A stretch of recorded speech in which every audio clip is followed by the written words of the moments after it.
एक आदमी रोज मांस खाता था, रोज मुर्गे मारता था। उसके 3 बच्चे थे। पहला बच्चा 3 साल का, दूसरा बच्चा 2 साल का, तीसरा बच्चा 6 महीने का। जब उन बच्चों ने देखा कि मेरा बाप रोज मुर्गा मारता है, एक दिन बाप कहीं चला गया तो वो सोचा कि अब छोटे बच्चे वो क्या जाने, वो समझे कि कोई खेल होगा, कोई गेम होगा। मेरा बाप रोज काटता है, मुर्गा चीखता है, बाप हंसता है, अट्ठास करता है बाप, उसकी एक एक चीख पर आनंद मनाता है मेरा बाप। तो वो समझा यदि हंस रहा है तो कोई खेल होगा। एक दिन वो बाहर चला गया, मुर्गा घर में आया नहीं। बड़े 3 साल के बच्चे ने सोचा कि यार आज तो पापा का खेल खेलते हैं। वहीं रखी थी उसके मारने की, क्या बोलते हैं, जो भी ऐसी बात है क्यों मुंह पे लाऊं मैं।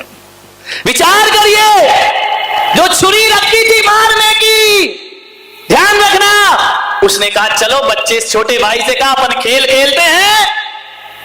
2 साल के बच्चे को लिटा दिया, एक पैर पे पैर रखा, माथे पे हाथ रखा और एक छुरी से अपने भाई का गला काट दिया। वो कह रहा है पापा ऐसे ही तो मुर्गे मुर्गे का खेल खेलते हैं, हम भी यही के। बच्चा चीखा, बचा, मुझे रोने लगा बच्चा। मां तब मैं छोटे बच्चे को नहला रही थी, उसने बच्चे की चीख सुनी, बच्चे को फेंकी, अंदर गई। जैसे ही अंदर गई, लहूलुहान है बेटा। ये खेल, ध्यान रखना, एक अभिशाप है उन जानवरों के। बड़े बच्चे ने देखा मुझे मां मारेगी, फेंक के चाकू जोर से भागा। जैसे ही भागा तो छत पर बाउंड्री नहीं बनी थी, इतनी तेज भागा, नीचे गिरा, प्राण पखेरु उड़ गए। जो बच्चा कटा था उसके प्राण निकल गए। मां देख करके बेहोश हो गई, ये क्या हुआ, मेरे दोनों बच्चे खत्म हो गए। लौट करके हो बेहोश होने के बाद जब होश आया, तब में आकर के देखती है तो 6 महीने का बच्चा भी पानी में शांत पड़ा हुआ है, उसके भी प्राण निकल गए। मेरे भाई ध्यान रखना, अरे काश इन घरों में करुणा और प्रेम के संदेश होते, करुणा और प्रेम का व्यवहार होता। अरे आज उसको बहुत रोना आया, उसने कहा मैं 3 बच्चों के लिए रो रहा हूं।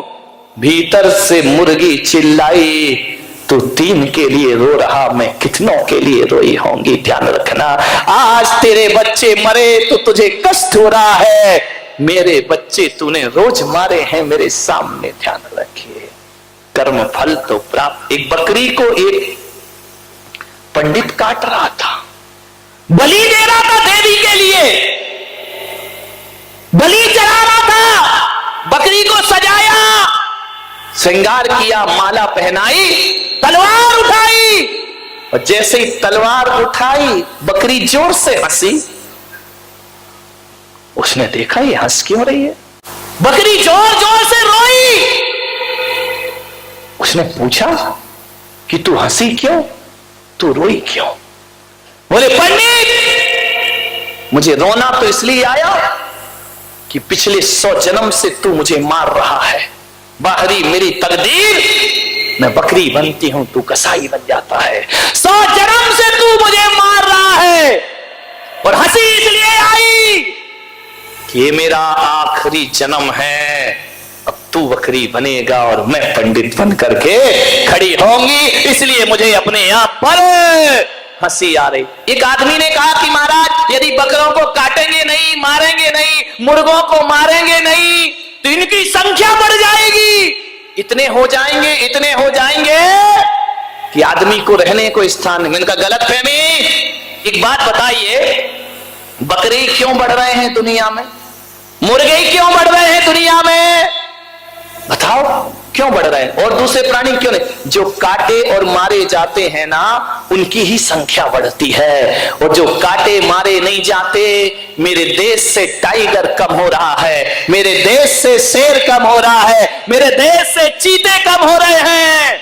क्यों हो रहे कब? इनको तो कोई नहीं मार के खाता ना, फिर भी इनकी संख्या कम रही है, और जिसे मार के खा रहे उसकी संख्या बढ़ रही है। इसका मतलब ये है कर्म चक्र चल रहा है। आज तुम मारोगे, कल वो तुम्हें मारने को तैयार खड़े रहे। इसलिए जो खाया जाता है उसकी संख्या बढ़ती है। ध्यान में, प्रकृति की चिंता मत करो।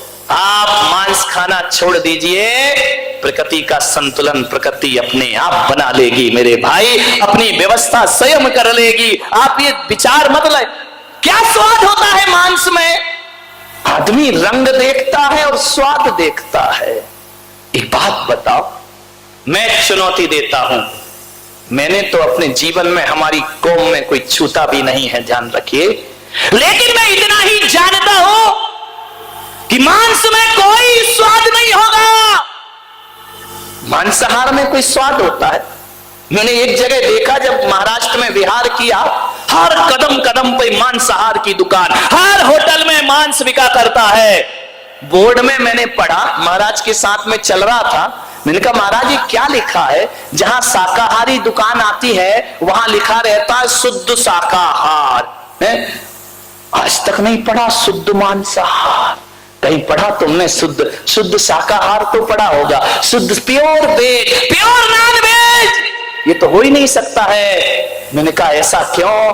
तो मेरे मन ने कहा कि शाकाहार ही है जो शुद्ध हुआ करता है, मांसाहार कभी शुद्ध नहीं हुआ करता है। इसलिए लोग शुद्ध, मांसाहार शुद्ध कैसे हो जाएगा?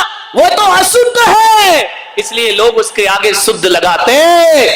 प्योर वेज तो मिलेगा, प्योर नॉन वेज नहीं, क्योंकि स्वाद, एक बात बताइए, स्वाद मांस में नहीं है, जो उसमें मिर्च मसाले तेल डाले जाते हैं स्वाद उनमें होता है। बताइए, मांस पकाया जाए और नमक ना हो तो उसका क्या स्वाद है? मिर्च ना हो, मसाले ना हो, गरम मसाले ना हो। एक बात बताओ, नमक शाकाहार है, मिर्च मसाले शाकाहार है, तेल शाकाहार है, ये मांसाहार नहीं है। यदि ये, और शाकाहारी सब्जियों में इतना मिर्च मसाला नहीं लगता जितना मांसाहार में लगाना पड़ता है। और आपसे निवेदन कहता हूं कि 100 रुपए की सब्जी में 4 लोग खा लोगे, लेकिन 100 रुपए के मांस में पूरे परिवार का पेट भरने वाला नहीं। महंगा है वो, ध्यान रखिए। स्वाद मिर्च मसालों, मैं निवेदन करता हूं,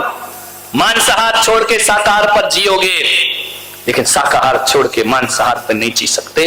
ऐसा कोई मांसाहारी है इस दुनिया में जिसने कभी शाकाहार का प्रयोग ना किया हो? है कोई मांसाहारी? बताइए, जिसने शाकाहार का उपयोग ना किया हो। लेकिन मैं बता सकता हूं, ऐसे शाकाहारी हैं जिनने कभी मांसाहार का उपयोग नहीं किया है अपने जीवन में। मान्यवर ध्यान रखिए, पानी तो पिएगा ना, पानी तो शाकाहार है। बोलिए, मांसाहारी पिएगा ना, रोटी तो खाएगा ना, रोटी शाकाहार है। अकेले मांस पे जीवित नहीं रह सकता। एक को चक्कर आ गया सुन के, तुमको कुछ नहीं हो रहा है, विचार के लुढ़क गए वो तो, कि सही कह रहे हो महाराज, सुन के बेहोश हो गए। मान्य सोचना है आप, ना मांस में ताकत है, ना मांस में स्वाद है, फिर क्यों? मांस में बहुत चीजें हैं, कैंसर है, मांस में हार्ट अटैक है, मांस में शुगर की बीमारी है, मांस में ब्रेन हेमरेज है। आप ये लेकर के आते हैं। आप एक बात बताओ, जब आप बीमार पड़ते हो तो डॉक्टर क्या बोलता है? जब पाचन शक्ति बिगड़ जाती है क्या बोलते कि अंडे खाना, मांस खाना, क्या बोलता है? दलिया खाना, खिचड़ी खाना। अरे अच्छे अच्छे मांसाहारी भी बीमारी में हमारे शाकाहार की शरण में आ जाया करते हैं, क्योंकि स्वाद तो शाकाहार, ताकत, एनर्जी, विटामिन सब शाकाहार में हुआ करते। मान्यवर 10:05 समाप्त करता हूं, कोई बात नहीं। एक ही निवेदन है, एक संकल्प यहां से करो। महिलाओं से निवेदन करता हूं, आप बच्चे का टिफिन लगाते हैं, स्कूल भेजते हैं, और एक दिन आपका बच्चा मांसाहारी हो जाता है। आप हमारे पास आते हैं, महाराज बच्चा गलत चीज खाने लगा, मैंने कहा तुमने दिया होगा। बोले हमने तो अच्छा ही दिया है, हमारी तो जैन रसोई है, हमारे यहाँ तो आलू भी नहीं आता है। फिर ये बच्चा ऐसा कैसे निकल गया? महिलाओं से मेरा निवेदन है, जब बच्चे का आप टिफिन रखो तो ये ध्यान रखना, बच्चे का टिफिन देने से तुम्हारी जिम्मेदारी पूरी नहीं होती है, तुम्हें स्कूल का भी ध्यान रखना है। बच्चा अपना टिफिन किन के साथ बैठ करके खाता है। ऐसा तो नहीं कि तुमने तो शाकाहारी पराठे रखे हैं और बच्चे का दोस्त कोई मांसाहारी हो तो इसका टिफिन वो खा रहा और उसका टिफिन वो खा रहा है और धीरे धीरे तुम्हारा बच्चा मांसाहारी हो जाया करता है। निगरानी रखिए, पड़ोसी निगरानी नहीं रखेगा, हमको ही निगरानी रखना पड़ेगी, ध्यान रखिए। आज एक निवेदन, यदि समय रहते हमने इस समस्या का समाधान नहीं किया तो ऐसा ना हो कि हमारा समाज दो भागों में बट जाए, एक मांसाहारी जैन और एक शाकाहारी जैन हो जाए। सबसे बड़ा दुर्भाग्य होगा इस समाज का, ध्यान रखिए। श्वेतांबर दिगंबर बटे चल गया, 13 पंथ 20 पंथ बटा चल गया, स्थानक बटा चल गया। लेकिन मैं कहता हूं, हाथ जोड़कर मेरा निवेदन है, अब मेरी समाज को ऐसे दिन मत दिखाओ कि मांसाहारी जैन अलग हो और शाकाहारी जैन, ये दुनिया का सबसे अक्षम अपराध हो जाएगा, ध्यान रखिए। महावीर के साथ सबसे ज्यादा खिलाफत हो जाएगी। अपने घरों की रसोइयों को पवित्र रखिए मेरे भाई, आपसे निवेदन है।